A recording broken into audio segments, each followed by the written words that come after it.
Dans cette partie du cours, nous allons voir les tableaux.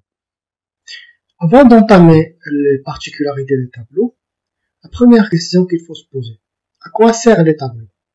En effet, lorsqu'on a plusieurs variables de même type, de préférence, on utilise des tableaux.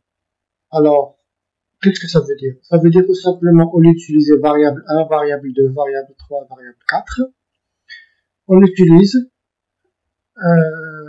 un seul tableau qui regroupe toutes ces variables sous un seul nom, et bien sûr, qui a le type de ces variables.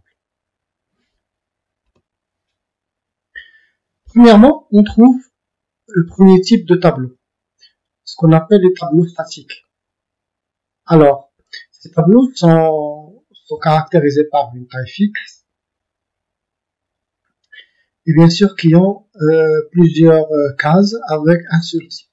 Pour déclarer ces tableaux, en général, on utilise le type de variable suivi du nom de tableau, entre deux crochets, le nombre d'éléments. Et si on veut l'initialiser, on l'initialise par le nombre, par les différents éléments du tableau séparés par des virgules. Bien sûr, on peut les initialiser.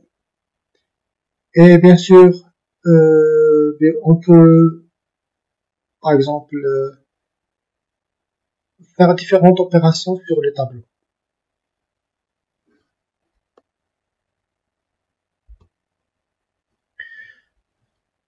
Maintenant, comment accéder aux éléments de ces tableaux? Il y a différentes manières, mais la manière la plus utilisée, c'est utiliser l'indice du tableau. Alors, en général, juste comme information, c'est que les tableaux, si on suppose qu'ils contiennent n éléments, le calcul des indices des tableaux commence à partir de 0 jusqu'à n-1. 0 étant le premier élément, et le tableau n et le n-1, c'est le dernier élément. Ainsi, si on prend un élément i, en général, c'est de i plus un élément. Comme on voit ici, comme l'exemple, int élément 7, on a 7 éléments. Alors, si on prend l'élément 2, on aura 4. Maintenant, on va voir les vecteurs. Alors, si les tableaux qu'on a vus précédemment sont des tableaux statiques, les vecteurs sont des tableaux dynamiques. En effet, un vecteur est déclaré en utilisant la classe vector entre supérieur et strictement supérieur et strictement inférieur, suivi du nom du vecteur.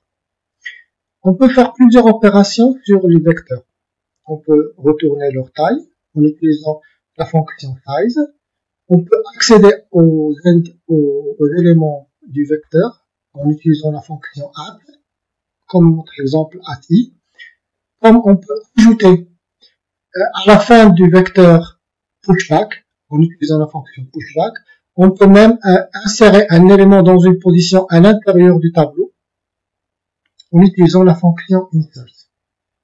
Ainsi que supprimer un élément du vecteur en utilisant la fonction popback. L'exemple suivant montre comment créer un vecteur en y rajoutant quelques éléments en utilisant la fonction pushback. Et à la fin, on peut afficher les éléments de ce vecteur en utilisant la fonction size. Et bien sûr, pour déterminer le nombre d'éléments, ainsi que la fonction add pour accéder aux éléments du vecteur.